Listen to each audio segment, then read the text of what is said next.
Yellow fever in Buenos Aires. The yellow fever in Buenos Aires was a series of epidemics that took place in 1852, 1858, 1870, and 1871, the latter being a disaster that killed about 8% of Porteños in a city where the daily death rate was less than 20.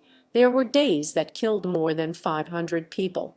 The yellow fever would have come from Asunción, Paraguay, brought by Argentine soldiers returning from the war just fought in that country, having previously spread in the city of Corrientes. As its worst, Buenos Aires' population was reduced to a third because of the exodus of those escaping the scourge. Some of the main causes of the spread of this disease were the insufficient supply of drinking water, pollution of groundwater by human waste, the warm and humid climate in summer, the overcrowding suffered by the black people, and, since 1871, the overcrowding of the European immigrants who entered the country incessantly and without sanitary measures. Also, the saladeros manufacturing establishments for producing salted and dried meat polluted the Matanza River south of the city limits, and the infected ditches full of debris which ran through the city encouraged the spread of the mosquito Aedes aegypti, which was responsible of transmitting yellow fever. A witness to the epidemic of 1871, named Mardoqueo Navarro, wrote on April 13 the following description in his diary. Businesses closed, streets deserted, a shortage of doctors, corpses without assistance, everyone flees if they can. On, on, on, on, on, and on.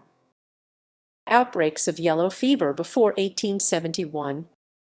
Since 1881, thanks to Cuban physician Carlos Finlay, it was known that the transmitting agent of yellow fever was mosquito Aedes aegypti. Before that discovery, doctors attributed the cause of many epidemics to what they called miasmas floating in the air. Yellow fever, or black vomit, as it was called due to bleeding that occurs in the gastrointestinal, caused an epidemic in Buenos Aires in 1852. However, by a note addressed to practitioner Solar is known that outbreaks occurred even before that year. As for the 1870 epidemic, it would come from Brazil from merchant ship and caused 100 deaths. The Great Epidemic of 1871. Background. At the end of 1870, there were large numbers of invalids registered in Asunción, whose populace lived in deplorable poverty. The Paraguayan War had just finished there, and the Argentinian intervention began in early 1871, causing the Buenos Aires epidemic by the arrival of the first Argentinian veterans. Also, in the city of Corrientes, with a population of 11,000 and the center of communication and provision for the Allied troops, between December 1870 and June of the following year, 2,000 people died of yellow fever. Most of the population fled. Other towns in the Corrientes province suffered the punishment of the disease, such as San Luis del Palmar, Bella Vista, and San Roque.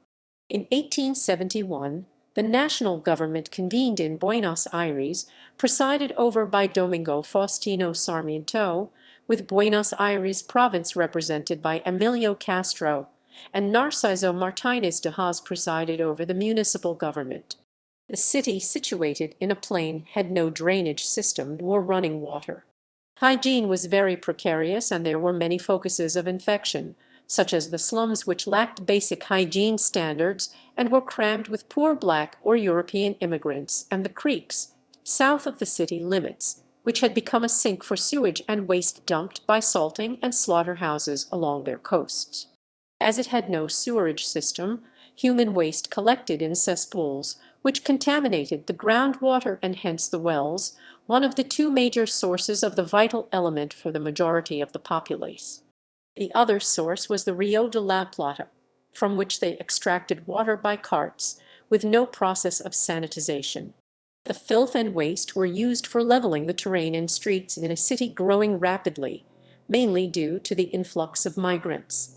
The streets were very narrow, and there were no avenues. The first to be constructed was the Avenida de Mayo, which opened in 1894. There were few plazas and almost no vegetation. The first census of Argentina in 1869 registered 177,787 inhabitants in the city of Buenos Aires, of which 88,126 were foreigners, and of those 44,233 were Italian and 14,609. In addition, there were over 19,000 urban dwellings, of which 2,300 were made of wood or clay and straw. In addition to the epidemic of yellow fever that we have mentioned, there were outbreaks of cholera in 1867 and 1868, which killed hundreds of people. The events: on 27 January 1871, 3 cases of yellow fever were diagnosed in Buenos Aires. They were all in the San Telmo neighborhood, which is full of tenements. From this date on, many more cases were registered, mostly in that neighborhood. The doctors Tamini, Salvador Larosa, and Montes de Oca warned the city commission of the outbreak of an epidemic. But the commission, under the leadership of Narciso Martínez de Haas, disregarded their warnings and failed to publicize the cases. The controversy grew and was reported by the newspapers. Meanwhile, the municipality intensified preparations for the official carnival festivities. At the end of February, the Dr. Eduardo Wild said there was an outbreak of the fever, with 10 cases registered on 22 February, and he left some apples, but the people were too entertained by the carnival festivities to listen to his warning. By the end of February, a total of 300 cases had been registered, and March began with over 40 deaths a day, rising to 100 by day 6. All were caused by the fever. By now, the plague was hitting the aristocratic neighborhoods too. Dances were prohibited. A third of the inhabitants decided to abandon the city. On 4 March, the Tribune newspaper commented that by night the streets were so dark it truly appeared as if the terrible scourge had swept away all the residents. Yet the worst by far was to come.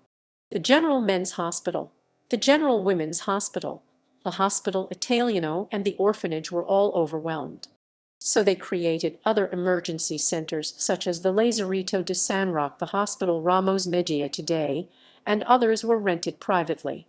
The port was quarantined, and the provinces closed their borders to people or goods coming from Buenos Aires.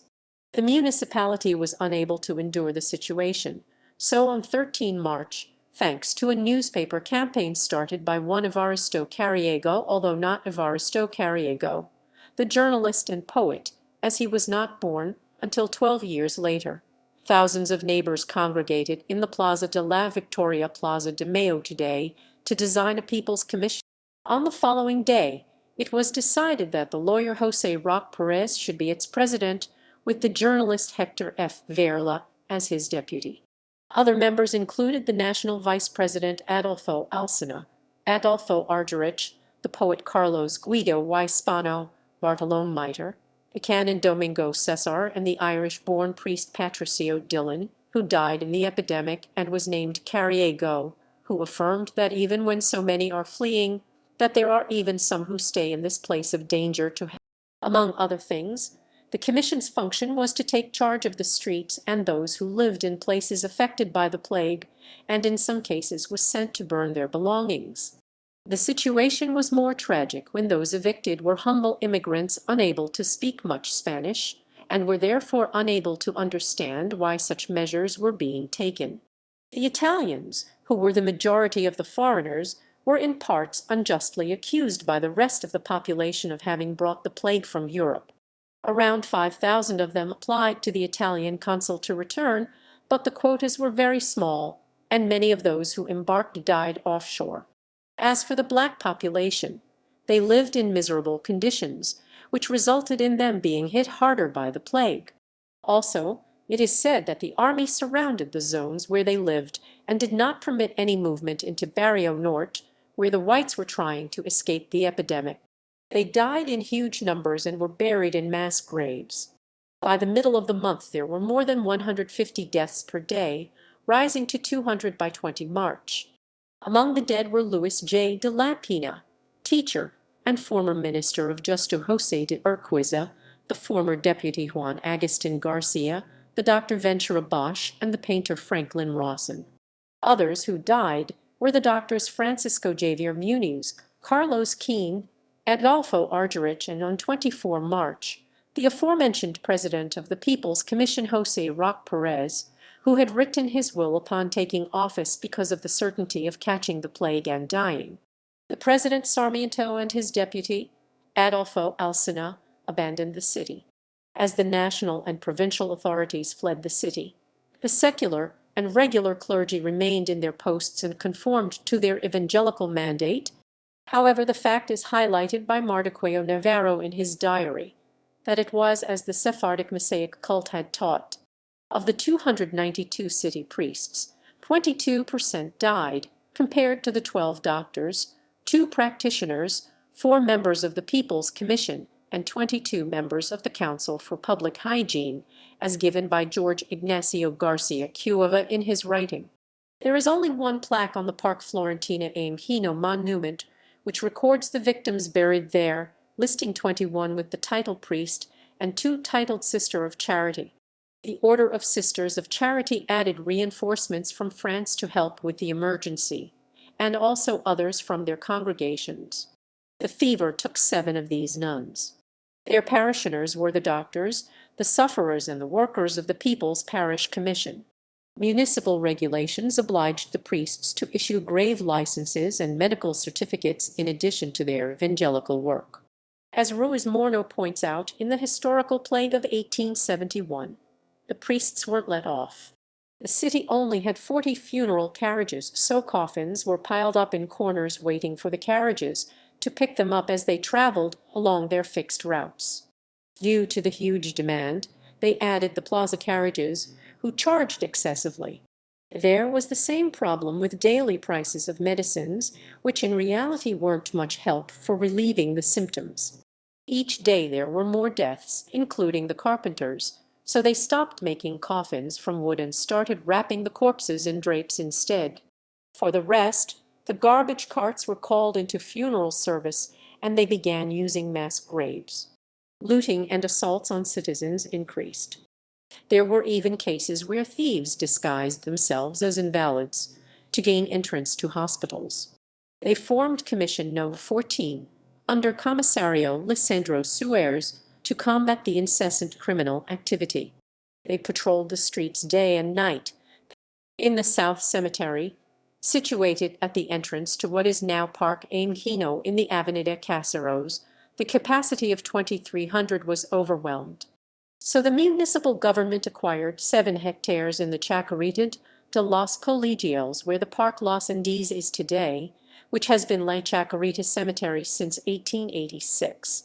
On 4 April 400 invalids died, and the administrator of that cemetery informed the members of the People's Commission that they had 630 corpses without graves, with others being found by the wayside, and 12 of their gravediggers had died.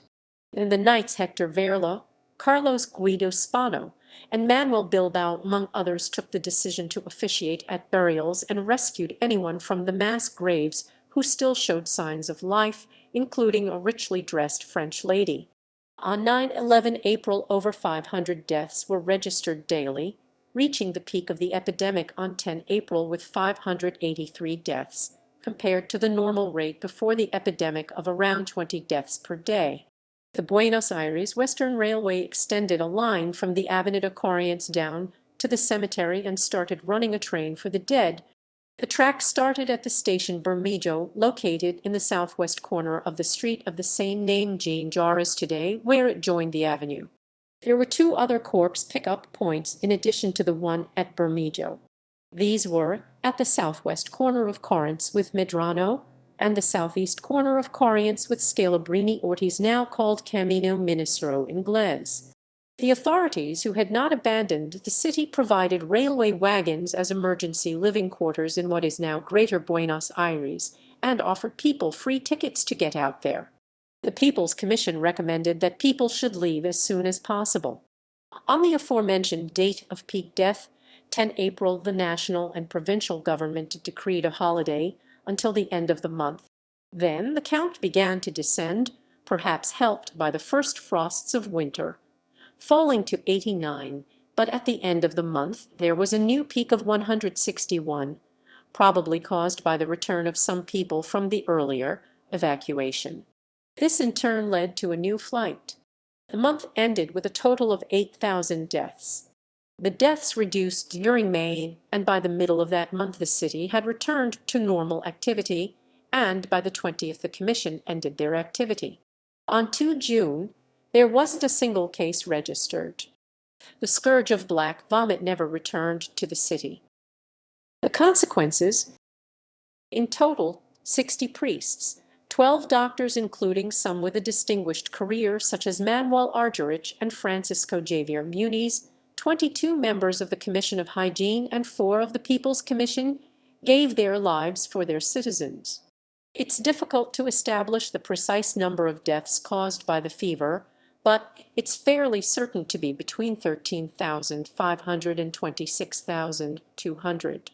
The count considered as official is the one given by the Revista Medico-Chirurgica by the Bonaerense Medical Association, who said there had been 13,641 deaths. They in turn had taken the figure from Mardoqueo Navarro, a witness to the tragedy, who wrote it in his personal diary. His account was used by the historian Miguel Angel Sena. Mardoqueo also counted the nationalities of the dead: 3,397 Argentinians, 6,201 Italians, 1,608 Spanish, 1,384 French, 220 English, 233 Germans, 500 unidentified. According to Dr. Pena, who collated the registers of the cemeteries including those from Parque Angino, where there were graves of 11,000 people, the correct figure is 14,467. The English newspaper The Standard published a count of 26,000 dead, which is considered an exaggeration and provoked indignation. Many historians consider that this epidemic was one of the main causes of the reduction of the black population in Buenos Aires, because they mostly lived in the miserable conditions in the south of the city. Many lawsuits began, related to wills suspected of being forged by criminals looking to make their fortune at the expense of the true heirs. Other cases involved the abandoned houses that thieves had broken into. The flight of the population caused the failure of most public and private establishments. On 21 June, the First Order of Argentinian Knights was founded, called the Iron Cross of the Knights of the Order of Martyrs, and was awarded to those who had helped the victims of the plague.